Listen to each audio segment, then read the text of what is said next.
Hello students, welcome to my channel WB online tuition. আজকে আমরা আলোচনা করব মাধ্যমিক 2025-এর সাজেশন নিয়ে।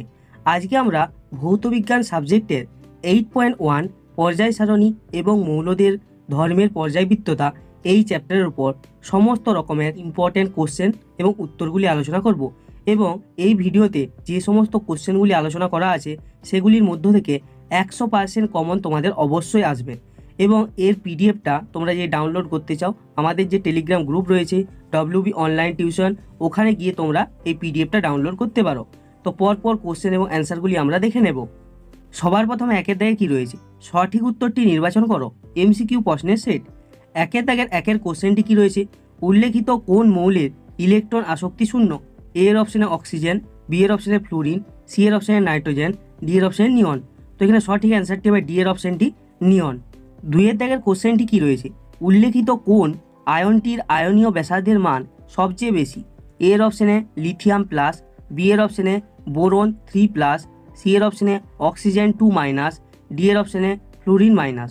তো এখানে সঠিক অ্যান্সারটি হবে সি এর অপশানটি অক্সিজেন 2-। তিনের দাগের কোশ্চেনটি কী রয়েছে, কোন জোড় দুটি আইসো ইলেকট্রনিক? এ এর অপশানে নিয়ন অক্সিজেন 2-, বি এর অপশানে পটাশিয়াম প্লাস নিয়ন, সি এর অপশানে নিয়ন অক্সিজেন মাইনাস, ডি এর অপশানে নিয়ন ক্লোরিন মাইনাস। তো এখানে সঠিক অ্যান্সারটি হবে এর অপশানটি নিয়ন অক্সিজেন 2-। চারের দাগের কোশ্চেনটি কী রয়েছে, নিম্নলিখিত কোন মৌলটি সহজে ইলেকট্রন ত্যাগ করবে? এ এর অপশানে ম্যাগনেসিয়াম, বি এর অপশানে সোডিয়াম, সি এর অপশানে পটাশিয়াম, ডি এর অপশানে ক্যালসিয়াম। তো এখানে সঠিক অ্যান্সারটি হবে সি এর অপশান পটাশিয়াম। পাঁচের দাগের কোশ্চেনটি কী রয়েছে, নিচের কোন মৌলটি চালকোজেন মৌল? এ এর অপশানে সেলিনিয়াম, বি এর অপশানে সিলিকন, সি এর অপশানে ফসফরাস, ডি এর অপশানে ক্লোরিন। তো এখানে সঠিক অ্যান্সারটি হবে সেলিনিয়াম। এরপরে ছয়ের দাগের কোশ্চেনটি কী রয়েছে, একটি সন্ধিগত ধাতুর নাম হলো? এ এর অপশানে অ্যালুমিনিয়াম, বি এর অপশানে ক্যালসিয়াম, সি এর অপশানে রুবিডিয়াম, ডি এর অপশানে এখানে কপার। তো এখানে সঠিক অ্যান্সারটি হবে ডি এর অপশান কপার। সাতের দাগের কোশ্চেনটি কী রয়েছে, উল্লেখিত কোন মৌলের প্রথম আয়নীভবন বিভব সর্বাধিক? এর অপশানে কার্বন, বি এর অপশানে অক্সিজেন, সি এর অপশানে নাইট্রোজেন, ডি এর অপশানে বোরন। তো এখানে সঠিক অ্যান্সারটি হবে সি এর অপশান নাইট্রোজেন। আটের দাগের কোশ্চেনটি কী রয়েছে, প্রদত্ত কোন যৌগে অষ্টক সূত্র প্রযোজ্য? তো এখানে এর অপশানে BeCl2, বি এর অপশানে BCl3, সি এর অপশানে NH3 এবং ডি এর অপশানে LiH। তো এখানে সঠিক অ্যান্সারটি হবে সি এর অপশান NH3। নয়ের দাগের কোশ্চেনটি কী রয়েছে, তেজস্ক্রিয় মৌল নয়? এ এর অপশানে PO, বি এর অপশানে PU, সি এর অপশানে PM, ডি এর অপশানে PT। তো এখানে সঠিক অ্যান্সারটি হবে ডি এর অপশান প্লাটিনাম। এরপরে 10এর দাগের কোশ্চেনটি কী রয়েছে, তড়িৎ ঋণাত্মকতার একক হলো? এ এর অপশানে EV, সি এর অপশানে ডাইন, বি এর অপশানে আর্ক, ডি এর অপশানে এককবিহীন। তো এখানে সঠিক অ্যান্সারটি হবে ডি এর অপশান এককবিহীন।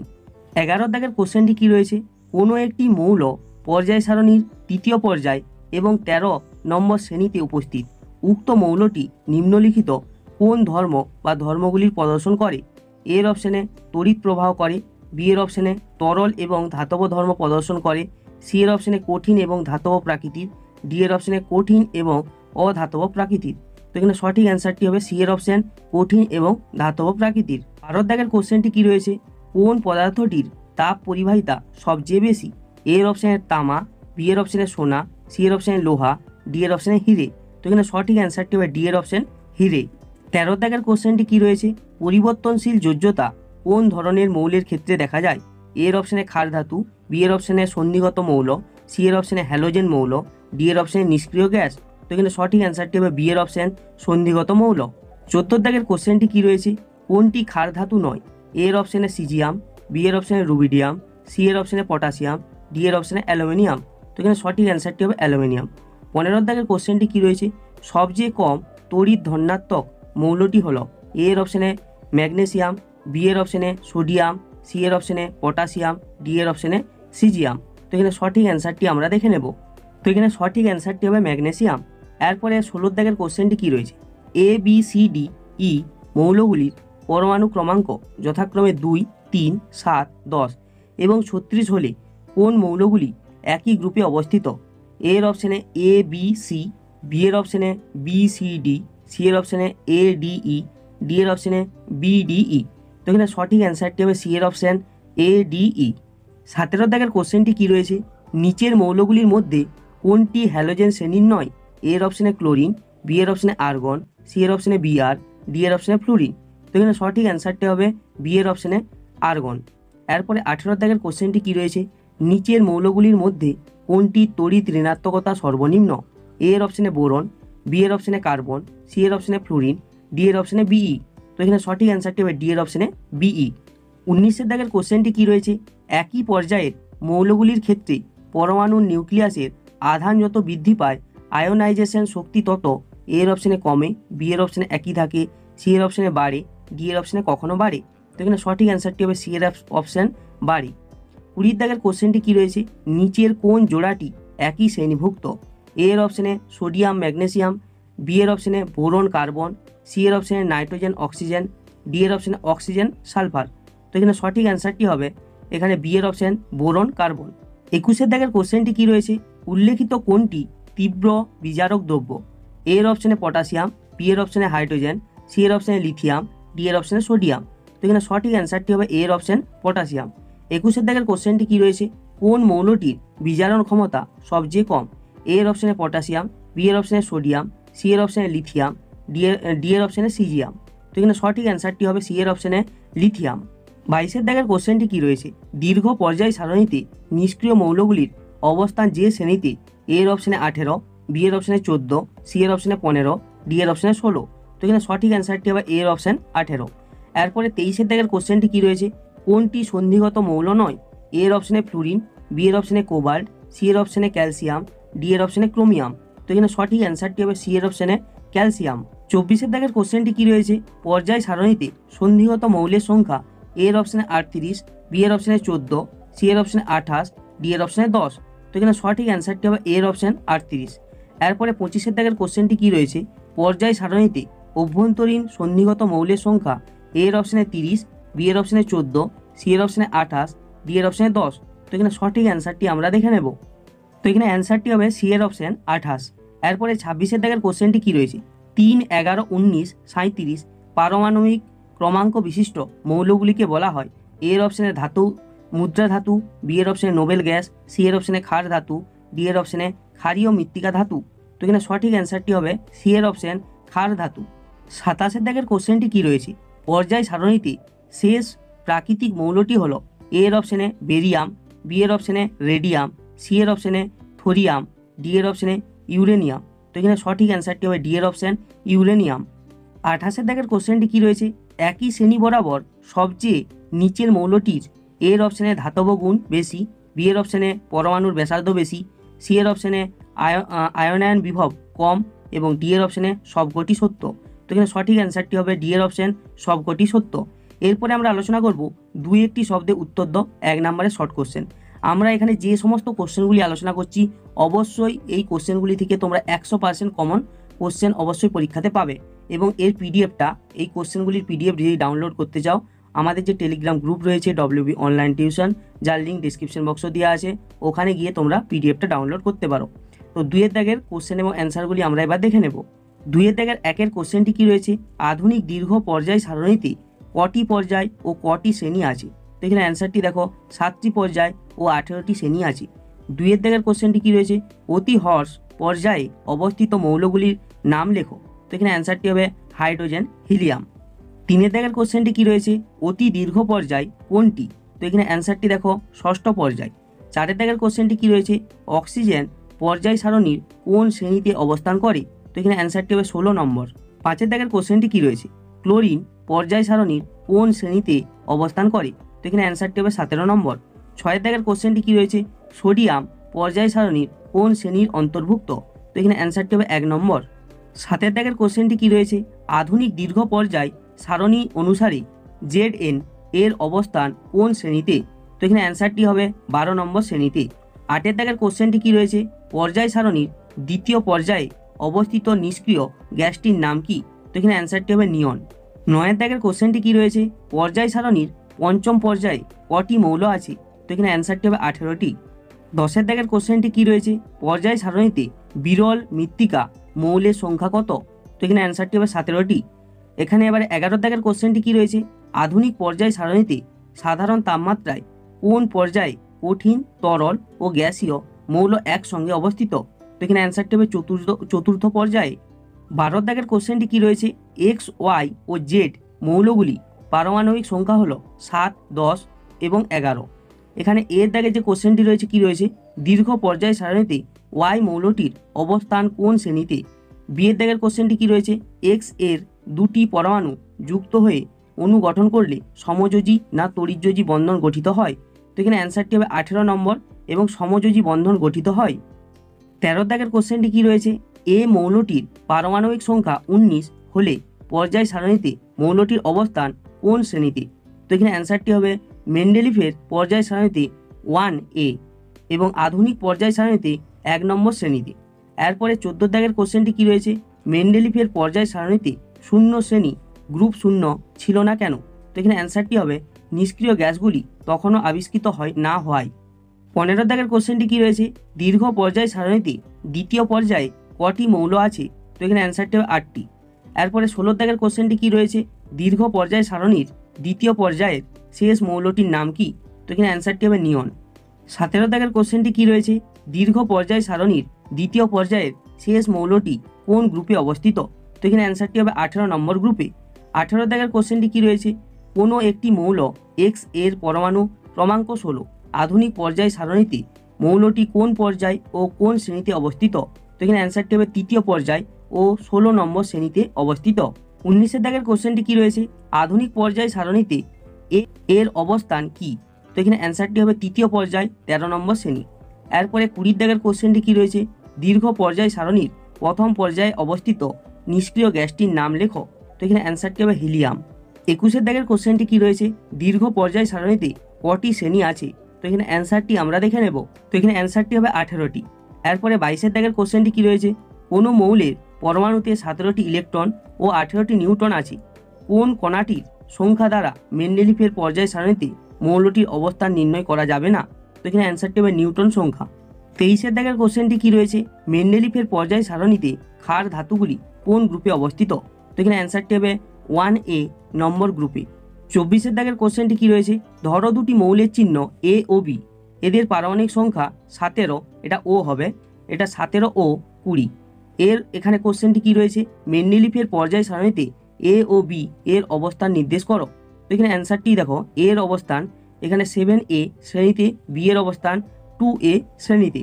25 দাগের কোশ্চেনটি কি রয়েছে? মেন্ডেলিফের পর্যায় সারণীর দ্বিতীয় পর্যায়ে প্রথম পর্যায় অপেক্ষা কটি মৌল বেশি আছে? তো এখানে অ্যান্সারটি হবে 6টি। এরপরে দেখো 26 দাগের কোশ্চেনটি কি রয়েছে? এ, বি ও সি মৌলগুলির পারমাণবিক সংখ্যা হলো যথাক্রমে 3, 11 ও 19। এখানে এর কোশ্চেনটি কি রয়েছে? মেন্ডেলিফের পর্যায় সারণীতে মৌল তিনটির অবস্থান কোন শ্রেণীতে? তো এখানে অ্যান্সারটি হবে 1A শ্রেণীতে। এরপরে দেখো এখানে 27 দাগের কোশ্চেনটি কি রয়েছে? মেন্ডেলিফের পর্যায় সারণীর আধুনিক ভাষ্যরূপে কটি পর্যায় ও কটি গ্রুপ আছে? তো এখানে অ্যান্সারটি দেখো, 7টি পর্যায়, 9টি শ্রেণী, অর্থাৎ 16টি উপশ্রেণী সহ রয়েছে। 28 দাগের কোশ্চেনটি কি রয়েছে? পর্যায় সারণীতে কোন মৌলটিকে দুষ্ট মৌল বলা হয়? তো এখানে অ্যান্সারটি দেখো, হাইড্রোজেন। তো এইগুলি হলো তোমাদের 1 নম্বরের ইম্পর্টেন্ট শর্ট কোশ্চেন এবং এমসিকিউ কোশ্চেন। এর 2 নম্বরের ইম্পর্টেন্ট কোশ্চেন এবং উত্তরগুলি আলোচনা করব, এবং এই কোশ্চেনগুলি থেকে তোমরা 100% কোশ্চেন কমন অবশ্যই পাবে, এটা আমার গ্যারেন্টি। এবং এই কোশ্চেনের পিডিএফটা যদি তোমরা ডাউনলোড করতে চাও, আমাদের যে টেলিগ্রাম গ্রুপ রয়েছে WB অনলাইন টিউশন, ওখানে গিয়ে এই পিডিএফটা ডাউনলোড করতে পারো। তো পরপর ইম্পর্টেন্ট কোশ্চেন এবং অ্যান্সারগুলি আলোচনা করছি, তোমরা দেখে নাও। সবার প্রথমে একের দাগে কী রয়েছে? প্রতিনিধি মৌল বা আদর্শ মৌল বলতে কি বোঝো? তো এখানে অ্যান্সারটি দেখো, যে সকল মৌলের পরমাণুর সর্ববহিস্থ কক্ষপথ ছাড়া সকল কক্ষে সম্ভাব্য সর্বোচ্চ সংখ্যায় ইলেকট্রন বর্তমান, তাদের প্রতিনিধি মৌল বা আদর্শ মৌল বলে, যেমন সোডিয়াম। 2 দাগের কোশ্চেনটি কি রয়েছে? নিক্টোজেন মৌল কাদের বলা হয়? এরূপ নামকরণের কারণ কি?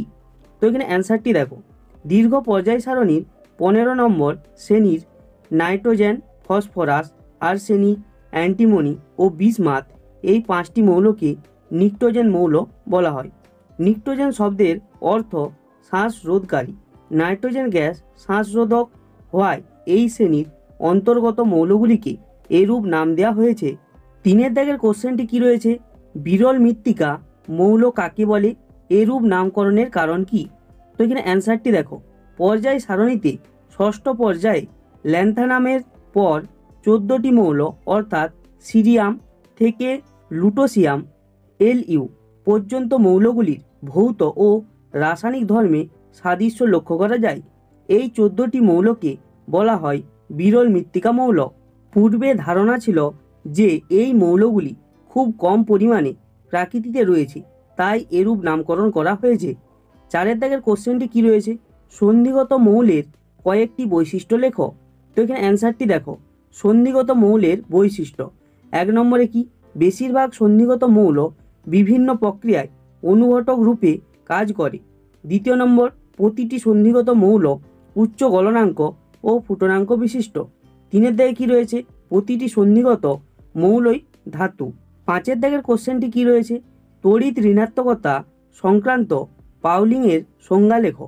তো এখানে অ্যান্সারটি দেখো, কোনো যৌগের অণুতে সমযোজী বন্ধন দ্বারা আবদ্ধ মৌলের একটি পরমাণুর বন্ধন সৃষ্টিকারী ইলেকট্রন জোড়কে নিজের দিকে আকর্ষণের ক্ষমতাকে বলা হয় ওই মৌলের তড়িৎ ঋণাত্মকতা। পাউলিং স্কেল দ্বারা তড়িৎ ঋণাত্মকতা পরিমাপ করা হয়। 1 দাগের 6 কোশ্চেনটি কি রয়েছে? হাইড্রোজেনকে দুষ্ট মৌল বলা হয় কেন? তো এখানে অ্যান্সারটি দেখো, হ্যালোজেন ও ক্ষার ধাতু উভয়ের সঙ্গে H2 এর ধর্মের সাদৃশ্য ও বৈসাদৃশ্য উভয়ই দেখা যায়। এই দ্বৈত আচরণের জন্য মেন্ডেলিভ হাইড্রোজেনকে দুষ্ট মৌল নামে অভিহিত করেছিলেন। এরপরে 2 দাগ। 2 দাগে কি রয়েছে? বাম স্তম্ভের সঙ্গে ডান স্তম্ভের মিলিয়ে লেখো। বাম স্তম্ভে কি কি রয়েছে দেখো, এখানে এর দাগে রয়েছে তড়িৎ ধনাত্মক ধাতু, বি এর দাগে রয়েছে ক্ষারীয় মৃত্তিকা ধাতু, সি এর দাগে রয়েছে সন্ধিগত মৌল, ডি এর দাগে রয়েছে হ্যালোজেন মৌল, ই এর দাগে রয়েছে ইউরেনিয়ামোত্তর মৌল। এরপরে ডান স্তম্ভে কী কী রয়েছে? 1 এর দাগে ব্রোমিন, 2 এর দাগে কপার, সি এর দাগে লিথিয়াম, 4 এর দাগে ক্যালসিয়াম, 5 এর দাগে নেপচুনিয়াম। তো এখানে অ্যান্সারগুলি আমরা দেখে নেব। তো এখানে অ্যান্সারগুলি দেখো, এ থেকে 3, বি থেকে 4, সি থেকে 2, ডি থেকে 1, ই থেকে 5। এরপরে 3 এর দাগে রয়েছে বাম স্তম্ভের সঙ্গে ডান স্তম্ভ মিলিয়ে লেখো। বাম স্তম্ভে কী কী রয়েছে দেখো, এর অপশানে রয়েছে পটাশিয়ামের পারমাণবিক আকারের তুলনায় সোডিয়ামের পারমাণবিক আকার, বি এর দাগে রয়েছে ক্লোরিন এর পারমাণবিক আকারের তুলনায় সালফার এর পারমাণবিক আকার, সি এর দাগে রয়েছে একটি বিরল মৃত্তিকা মৌল, ডি এর দাগে রয়েছে তৃতীয় পর্যায়ে সর্বাধিক জারণ ধর্ম, ই এর দাগে রয়েছে নোবেল গ্যাস।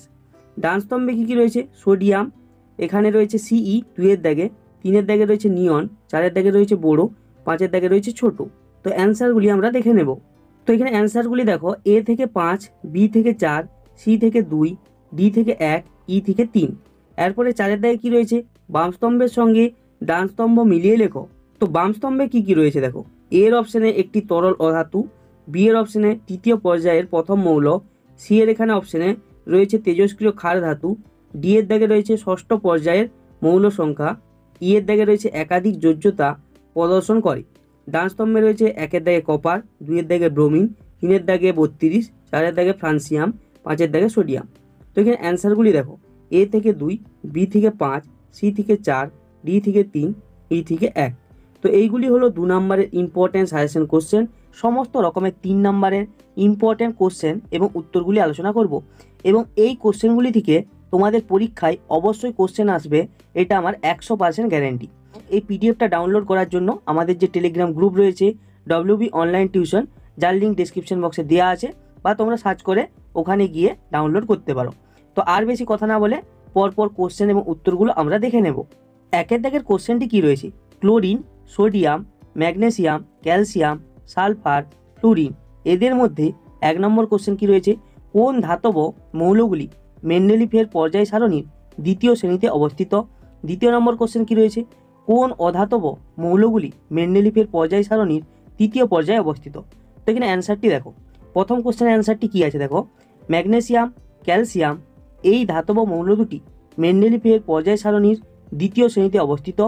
এবং দ্বিতীয় প্রশ্নের অ্যান্সারটি দেখো, ক্লোরিন, সালফার এই অধাতব মৌল দুটি মেন্ডেলিফের পর্যায় সারণীর 3য় পর্যায়ে অবস্থিত। 2 এর দাগের কোশ্চেনটি কী রয়েছে? এক্স, ওয়াই, জেড মৌলগুলির পারমাণবিক সংখ্যা হলো যথাক্রমে 7, 10, 11। এর কোশ্চেনটি কি রয়েছে, দীর্ঘ পর্যায় সারণীতে ওয়াই মৌলটির অবস্থান কোন শ্রেণীতে। বিয়ের দাগের কোশ্চেনটি কি রয়েছে, এদের মধ্যে কোনটির অপরা তড়িৎধর্মিতা সবচেয়ে বেশি। তো এখানে অ্যান্সারটি দেখো, সর্বশেষ উপকক্ষে 8টি ইলেকট্রন উপস্থিত থাকায় ওয়াই মৌলটি দীর্ঘ পর্যায় সারণীর 18 নম্বর শ্রেণীতে অবস্থিত। দ্বিতীয় কোশ্চেনটির অ্যান্সারটি দেখো, 3টি মৌলের মধ্যে ওয়াই মৌলটি নিষ্ক্রিয় মৌল, জেড মৌলটি ক্ষার ধাতু, সুতরাং এক্স মৌলটির অপরা তড়িৎধর্মিতা সবচেয়ে বেশি। 3-এর দাগের কোশ্চেনটি কি রয়েছে, কোনো মৌলের পরমাণুতে 17টি ইলেকট্রন 18টি নিউট্রন আছে, কোন কণাটির সংখ্যা দ্বারা মেন্ডেলিফের পর্যায় সারণীতে মৌলটির অবস্থান নির্ণয় করা যায় না। দ্বিতীয় নম্বর কোশ্চেনটি কি রয়েছে দেখো, মৌলটি মেন্ডেলিফের পর্যায় সারণীতে কোন পর্যায় ও কোন গ্রুপে অবস্থিত। তো এখানে অ্যান্সারটি দেখো, নিউটন সংখ্যার দ্বারা মেন্ডেলিফের পর্যায় সারণীতে মৌলটির অবস্থান নির্ণয় করা যাবে না। দ্বিতীয় কোশ্চেনটির অ্যান্সারটি দেখো, মৌলটি পর্যায় সারণীতে তৃতীয় পর্যায়ে 7B শ্রেণীতে অবস্থিত। 4-এর দাগের কোশ্চেনটি কি রয়েছে, ধরো দুটি মৌলের চিহ্ন এ ও বি এবং এদের পারমাণবিক সংখ্যা যথাক্রমে 7 ও 20, মেন্ডেলিফের পর্যায় সারণীতে এ ও বি এর অবস্থান নির্দেশ করো। তো এখানে অ্যান্সারটি দেখো, এ মৌলটির কক্ষপথের সংখ্যা 2, তাই এটি দ্বিতীয় পর্যায়ের অন্তর্গত এবং এটি সর্ববহিস্থ কক্ষপথে 5টি ইলেকট্রন থাকায় এটি 5B শ্রেণীতে অবস্থিত। বি মৌলটির কক্ষপথের সংখ্যা 4, তাই এটি চতুর্থ পর্যায়ের অন্তর্গত এবং এটির সর্ববহিস্থ কক্ষপথে 2টি ইলেকট্রন থাকায় এটি 2A শ্রেণীতে অবস্থিত। 5-এর দাগের কোশ্চেনটি কি রয়েছে, একটি মৌলের পরমাণুতে কে কক্ষে 2টি, এল কক্ষে 8টি এবং এম কক্ষে 7টি ইলেকট্রন আছে, মৌলটির যোজ্যতা কত, মৌলটি পর্যায় সারণীর কোন শ্রেণীতে অবস্থিত। তো এখানে অ্যান্সারটি দেখো, মৌলটির সর্ববহিস্থ কক্ষপথে 7টি ইলেকট্রন বর্তমান, সুতরাং মৌলটির যোজ্যতা 1। মৌলটির সর্ববহিস্থ কক্ষপথে 7টি ইলেকট্রন উপস্থিত থাকায় এটি পর্যায় সারণীতে 17 নম্বর শ্রেণীতে অবস্থিত। 6-এর দাগের কোশ্চেনটি কি রয়েছে, হাইড্রোজেনের ধর্মের সঙ্গে গ্রুপ 1 মৌলগুলির একটি ধর্মের এবং গ্রুপ 17 মৌলগুলির 2টি ধর্মের সাদৃশ্য উল্লেখ করো। তো এখানে অ্যান্সারটি দেখো, 1 নম্বরে হাইড্রোজেন মৌল ক্ষার ধাতুর মতো বিজারক দ্রাব্যরূপে কাজ করতে পারে। দ্বিতীয় নম্বরে হাইড্রোজেন মৌলগুলির ন্যায় হাইড্রোজেন বিভিন্ন অধাতুর সঙ্গে যুক্ত হয়ে সমযোজী যৌগ গঠন করে। 7-এর দাগের কোশ্চেনটি কি রয়েছে, পর্যায় সারণীতে গ্রুপ 1 ভুক্ত মৌলদের ক্ষার ধাতু বলা হয় কেন, প্রদত্ত পরমাণুগুলিকে ক্রমবর্ধমান তড়িৎ ঋণাত্মকতা অনুসারে সাজাও, ক্লোরিন, ব্রোমিন, আয়োডিন, ফ্লুরিন। তো এখানে অ্যান্সারটি আমরা দেখে নেব। তো এখানে অ্যান্সারটি দেখো, দীর্ঘ পর্যায় সারণীতে 1 নম্বর শ্রেণীতে অবস্থিত 6টি ধাতু lithium, sodium, potassium, rubidium, caesium, francium হলো ক্ষার ধাতু।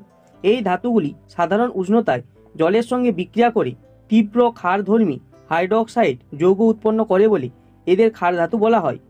পরমাণুগুলিকে ক্রমবর্ধমান তড়িৎ ঋণাত্মকতা অনুসারে সাজালে আয়োডিন, এরপর ব্রোমিন, তারপরে ক্লোরিন, তারপরে ফ্লুরিন। 8-এর দাগের কোশ্চেনটি কি রয়েছে, ডোবের আইনের ত্রয়ী সূত্র লেখো, ক্লোরিন, ব্রোমিন, আয়োডিন, ফ্লুরিনকে তাদের জারণ ক্ষমতার ঊর্ধ্বক্রমে সাজাও। তো এখানে অ্যান্সারটি দেখো, ডোবের আইনের ত্রয়ী সূত্র, রাসায়নিক ধর্মের সাদৃশ্য আছে এরূপ 3টি মৌলকে যদি তাদের পারমাণবিক ভরের ক্রম অনুযায়ী সাজানো হয় তবে মাঝেরটির পারমাণবিক গুরুত্ব প্রথম ও শেষ মৌল দুটির পারমাণবিক গুরুত্বের গড় হয়। তো এরপরের কোশ্চেনটির অ্যান্সারটি দেখো, মৌলগুলির জারণ ক্ষমতার ঊর্ধ্বক্রমটি হলো প্রথমে আয়োডিন, তারপরে ব্রোমিন, তারপরে ক্লোরিন, তারপরে ফ্লুরিন। 9-এর দাগের কোশ্চেনটি কি রয়েছে, মেন্ডেলিফের পর্যায় সূত্রটি বিবৃত করো, মেন্ডেলিফের পর্যায় সূত্রের সংশোধিত রূপটি লেখো। তো এখানে অ্যান্সারটি দেখো, মেন্ডেলিফের পর্যায় সূত্র, বিভিন্ন মৌলের ভৌত ও রাসায়নিক ধর্মগুলি তাদের পারমাণবিক গুরুত্ব বৃদ্ধির সঙ্গে সঙ্গে পর্যায়ক্রমে পুনরাবৃত্ত হয়। মেন্ডেলিফের পর্যায় সূত্রের সংশোধিত রূপ, বিভিন্ন মৌলের ভৌত ও রাসায়নিক ধর্মগুলি তাদের পরমাণু ক্রমাঙ্ক বৃদ্ধির সঙ্গে সঙ্গে পর্যায়ক্রমে পুনরাবৃত্ত হয়। 10-এর দাগের কোশ্চেনটি কি রয়েছে, মেন্ডেলিফের পর্যায় সারণীর 3টি ত্রুটি আলোচনা করো। তো এখানে অ্যান্সারটি দেখো, 1 নম্বরে শ্রেণী সাদৃশ্য বজায় রাখার জন্য কিছু ক্ষেত্রে মেন্ডেলিফ অপেক্ষাকৃত বেশি পারমাণবিক গুরুত্ব সম্পন্ন মৌলকে অপেক্ষাকৃত কম পারমাণবিক গুরুত্ব সম্পন্ন মৌলের আগে স্থান দিয়েছেন। 3 নম্বর কি রয়েছে দেখো, বিরল মৃত্তিকা মৌলগুলির জন্য উপযুক্ত পৃথক স্থান নেই, পারমাণবিক গুরুত্ব বিভিন্ন হওয়া সত্ত্বেও ষষ্ঠ পর্যায়ে তৃতীয় শ্রেণীতে ল্যান্থানামের সঙ্গে 14টি বিরল মৃত্তিকা মৌলকে একই স্থানে বসানো হয়েছে। এটি পর্যায় সারণীর মূল নীতির বিরোধী। তৃতীয় নম্বরে কি রয়েছে দেখো, যোজ্যতা এবং তড়িৎ ধনাত্মকতার সাদৃশ্য বিচার করলে হাইড্রোজেনের অবস্থান হয় প্রথম পর্যায়ের প্রথম শ্রেণী। একযোজী গ্যাসীয় এবং অধাতব ধর্মের সাদৃশ্য বিচার করলে হাইড্রোজেনের অবস্থান হয় প্রথম পর্যায়ের সপ্তম শ্রেণী। এই দ্বৈত আচরণের জন্য মেন্ডেলিভ হাইড্রোজেনকে দুষ্ট মৌল নামে অভিহিত করেছিলেন। 11 দাগের কোশ্চেনটি কি রয়েছে, মোজেলের পরীক্ষার গুরুত্বপূর্ণ সিদ্ধান্ত কি? পর্যায় সারণীর ক্ষেত্রে এই সিদ্ধান্তের গুরুত্ব কি? তো এখানে অ্যান্সারটি দেখো, কোনো মৌলের রাসায়নিক ধর্ম ও বৈশিষ্ট্য নির্ভর করে মৌলটির পরমাণুর কেন্দ্রে উপস্থিত প্রোটন সংখ্যা অর্থাৎ পরমাণু ক্রমাঙ্কের উপর। মেন্ডেলিভের পর্যায় সারণীতে মৌলগুলিকে ক্রমবর্ধমান পারমাণবিক গুরুত্ব অনুসারে সাজানো হয়েছে। মোজেলের পরীক্ষায় এই গুরুত্বপূর্ণ সিদ্ধান্তের পর মেন্ডেলিভের পর্যায় সূত্রটিকে সংশোধন করা হয় ও সংশোধিত রূপে পরমাণুর ক্রমাঙ্ককে প্রাধান্য দেওয়া হয়। 12 দাগের কোশ্চেনটি কি রয়েছে, দীর্ঘ পর্যায় সারণীতে দ্বিতীয় পর্যায়ে কয়টি মৌল আছে? ওই পর্যায়ের শেষ মৌলটির নাম কি? এটি কোন গ্রুপে অবস্থিত? তো এখানে অ্যান্সারটি দেখো, দীর্ঘ পর্যায় সারণীতে দ্বিতীয় পর্যায়ে 8টি মৌল আছে। ওই পর্যায়ের শেষ মৌলটি হলো নিয়ন, এটি গ্রুপ 18তে অবস্থিত। 13 দাগের কোশ্চেনটি কি রয়েছে, সন্ধিগত মৌল বলতে কি বোঝায়? একটি উদাহরণ দাও। তো এখানে অ্যান্সারটি দেখো, সন্ধিগত মৌল যে সকল মৌলের পরমাণুর স্থিতা অবস্থায় বা কোনো স্থায়ী জারণ স্তরে মৌলটির সর্ববহিস্থ কক্ষ বা তার আগের কক্ষ ইলেকট্রন দ্বারা আংশিকভাবে পূর্ণ থাকে তাদের সন্ধিগত মৌল বলে। একটি সন্ধিগত মৌল হলো আয়রন। 14 দাগের কোশ্চেন কি রয়েছে, মুদ্রা ধাতু বলতে কি বোঝায়? সুপার হ্যালোজেন মৌল কাকে বলে? নোবেল গ্যাস কাদের বলে? তো এখানে অ্যান্সারটি আমরা দেখে নেব। তো এখানে অ্যান্সারটি দেখো, মুদ্রা ধাতু গোল্ড, সিলভার, কপার এই 3টি ধাতু প্রাচীনকালে মুদ্রা তৈরিতে ব্যবহার করা হতো, তাই এই ধাতুগুলিকে মুদ্রা ধাতু বলা হয়। এরপরে দেখো সুপার হ্যালোজেন মৌল। আধুনিক দীর্ঘ পর্যায় সারণীর 17 নম্বর শ্রেণীতে অবস্থিত ফ্লুরিন মৌলটিকে তার ক্ষুদ্র আকার, তীব্র তড়িৎ ঋণাত্মকতা এবং অতি সক্রিয়তার জন্য সুপার হ্যালোজেন মৌল বলা হয়। নোবেল গ্যাস আধুনিক দীর্ঘ পর্যায় সারণীর 18 নম্বর শ্রেণী বা মেন্ডেলিভের পর্যায় সারণীর 0 শ্রেণীতে অবস্থিত হিলিয়াম, নিয়ন, আর্গন, ক্রিপ্টন, জেনন, রেডন এই 6টি মৌলকে বলা হয় নোবেল গ্যাস। এই গ্যাসগুলির সর্ববহিস্থ কক্ষপথ ইলেকট্রন দ্বারা পরিপূর্ণ থাকে বলে এরা রাসায়নিকভাবে নিষ্ক্রিয়, তাই নোবেল গ্যাসগুলিকে নিষ্ক্রিয় গ্যাসও বলা হয়। 15 দাগের কোশ্চেনটি কি রয়েছে, এ বি সি 3টি মৌলের পারমাণবিক ক্রমাঙ্ক যথাক্রমে Z-1, Z+2। বি মৌলটি তৃতীয় পর্যায়ের 0 শ্রেণীতে অবস্থিত। 1 নম্বর কোশ্চেন কি রয়েছে দেখো, এ ও সি মৌল দুটি পর্যায় সারণীর কোন পর্যায় ও কোন শ্রেণীতে থাকবে? 2 নম্বর কোশ্চেন কি রয়েছে, এদের মধ্যে কোন মৌলের বিজারণ ক্ষমতা সর্বোচ্চ? 3 নম্বর কোশ্চেন রয়েছে, এ ও সি মৌলের মধ্যে কোনটি ধাতু কোনটি অধাতু? 4 নম্বর কোশ্চেন কি রয়েছে, এ ও সি এর যোজ্যতা লেখো। 5 নম্বর কোশ্চেন রয়েছে, এ ও সি এর মধ্যে পারমাণবিক ব্যাসার্ধ কার বেশি? তো পরপর অ্যান্সারগুলি আমরা দেখে নেব। তো এখানে অ্যান্সারটি দেখো, 1 নম্বর বি মৌলটি তৃতীয় পর্যায়ে 0 শ্রেণীতে অর্থাৎ 18 নম্বর শ্রেণীতে অবস্থিত হওয়ায় এ মৌল তৃতীয় পর্যায়ে 7 নম্বর শ্রেণীতে এবং সি মৌল চতুর্থ পর্যায়ে 2 নম্বর শ্রেণীতে অবস্থিত। 2 দাগের কোশ্চেনটির অ্যান্সার দেখো, সর্ববহিস্থ কক্ষপথে 2টি ইলেকট্রন সম্পন্ন সি মৌলের বিজারণ ক্ষমতা সর্বোচ্চ। 3 দাগের কোশ্চেনটির অ্যান্সারটি দেখো, এ মৌল অধাতু এবং সি মৌল ধাতু। 4 দাগের কোশ্চেনটির অ্যান্সার, এ এর যোজ্যতা 1, সি এর যোজ্যতা 2। 5 নম্বর কোশ্চেনটির অ্যান্সার, চতুর্থ পর্যায়ে অবস্থিত হওয়ায় সি মৌলের পারমাণবিক ব্যাসার্ধ বেশি। 16 দাগের কোশ্চেনটি কি রয়েছে, এ বি সি মৌলগুলির পারমাণবিক সংখ্যা হলো যথাক্রমে 3, 11 ও 19। 1 নম্বর কোশ্চেন কি রয়েছে, মেন্ডেলিভের পর্যায় সারণীতে মৌল 3টির অবস্থান কোন শ্রেণীতে? 2 নম্বর কোশ্চেন কি রয়েছে, এদের মধ্যে কোনটি ধাতব গুণ সবচেয়ে বেশি? 3 নম্বর কোশ্চেন কি রয়েছে, বি এর সঙ্গে ক্লোরিনের বিক্রিয়ায় সমযোজী না তড়িৎযোজী যৌগ উৎপন্ন হবে? তো এখানে অ্যান্সারটি দেখো, 1 নম্বর কোশ্চেনের অ্যান্সার কি রয়েছে, প্রতিটি মৌলের সর্ববহিস্থ কক্ষপথে একটি করে ইলেকট্রন বর্তমান, তাই মেন্ডেলিভের পর্যায় সারণীতে মৌলগুলি 1A শ্রেণীতে অবস্থিত।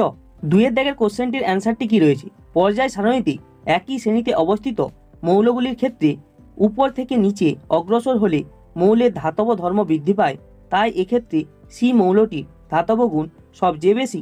3 দাগের কোশ্চেনটির অ্যান্সারটি কি রয়েছে দেখো।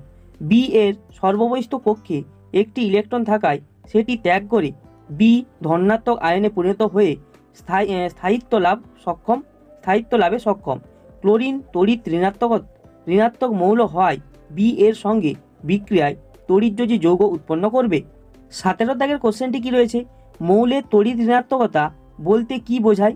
উপর থেকে নিচের দিকে দীর্ঘ পর্যায় সারণীর গ্রুপ 1 মৌলগুলির তড়িৎ ঋণাত্মকতা কিভাবে পরিবর্তিত হয়? তো এখানে অ্যান্সারটি দেখো। তড়িৎ ঋণাত্মকতা কোনো যৌগের অণুতে সমযোজী বন্ধন দ্বারা আবদ্ধ কোনো মৌলের বন্ধন সৃষ্টিকারী ইলেকট্রন জোড়কে নিজের দিকে আকর্ষণ করার প্রবণতাকে বলা হয় ওই মৌলের তড়িৎ ঋণাত্মকতা। 2 নম্বর কোশ্চেনটির অ্যান্সারটি দেখো। শ্রেণী বরাবর উপর থেকে নিচে গেলে পরমাণুর ক্রমাঙ্ক বৃদ্ধির সঙ্গে পরমাণুর নিউক্লিয়াসের ধনাত্মক আধান বৃদ্ধি পায়, কিন্তু নতুন শক্তিস্তরের সংযোজন হওয়ার ফলে পরমাণুর আকার ক্রমশ বৃদ্ধি পায়। ফলে সমযোজী বন্ধনের ইলেকট্রন জোড় থেকে নিউক্লিয়াসের দূরত্ব বৃদ্ধি পায়, ইলেকট্রন জোড় আকর্ষণ করার ক্ষমতাও হ্রাস পায় এবং তড়িৎ ঋণাত্মকতা ক্রমশ কমতে থাকে। 18 দাগের কোশ্চেনটি কি রয়েছে, কোনো পর্যায় বরাবর বাম দিক থেকে ডান দিকে গেলে মৌলগুলির আয়োনাইজেশন শক্তি সাধারণত বৃদ্ধি পায় কেন? প্রদত্ত মৌলগুলিকে ক্রমহ্রাসমান পরমাণুর আকার অনুযায়ী সাজাও। Oxygen, carbon, fluorine, lithium. তো এখানে অ্যান্সারটি আমরা দেখে নেব। তো এখানে অ্যান্সারটি দেখো, কারণ পর্যায় বরাবর মৌলগুলির পরমাণু ক্রমাঙ্ক বৃদ্ধির সঙ্গে সঙ্গে পরমাণু নিউক্লিয়াসে ধনাত্মক আধানও বৃদ্ধি পায়, কিন্তু ইলেকট্রন একই শক্তিস্তরে প্রবেশ করতে থাকে। ফলস্বরূপ নিউক্লিয়াস ও সর্ববহিস্থ কক্ষপথের ইলেকট্রনগুলির মধ্যে আকর্ষণ বল তীব্রতর হয়। তাই সর্ববহিস্থ কক্ষপথ থেকে ইলেকট্রন ত্যাগ করতে অধিক শক্তির প্রয়োজন হয়। প্রদত্ত মৌলগুলিকে ক্রমহ্রাসমান পরমাণুর আকার অনুযায়ী সাজালে লিথিয়াম সবার প্রথমে, তারপরে কার্বন, তারপরে অক্সিজেন, তারপরে ফ্লুরিন। 19 দাগের কোশ্চেনটি কি রয়েছে, মৌলসমূহের পর্যায়বৃত্ত ধর্ম বলতে কি বোঝায়? একটি উদাহরণ সহ লেখো। একটি ধর্মের উল্লেখ করো যেটি পর্যায়বৃত্ত ধর্ম নয়। তো এখানে অ্যান্সারটি আমরা দেখে নেব। তো এখানে অ্যান্সারটি দেখো, পর্যায়বৃত্ত ধর্ম মৌলের যে সকল ধর্ম পরমাণু ক্রমাঙ্কের পরিবর্তনের সঙ্গে নিয়মিতভাবে পর্যায়ক্রমে পুনরাবৃত্ত হয় সেই সকল ধর্মকে বলা হয় পর্যায়বৃত্ত ধর্ম। তেজস্ক্রিয়তা পর্যায়গত ধর্ম নয়। 20 দাগের কোশ্চেনটি কি রয়েছে, কোনো মৌলের পরমাণুর আয়োনাইজেশন শক্তি বলতে কি বোঝায়?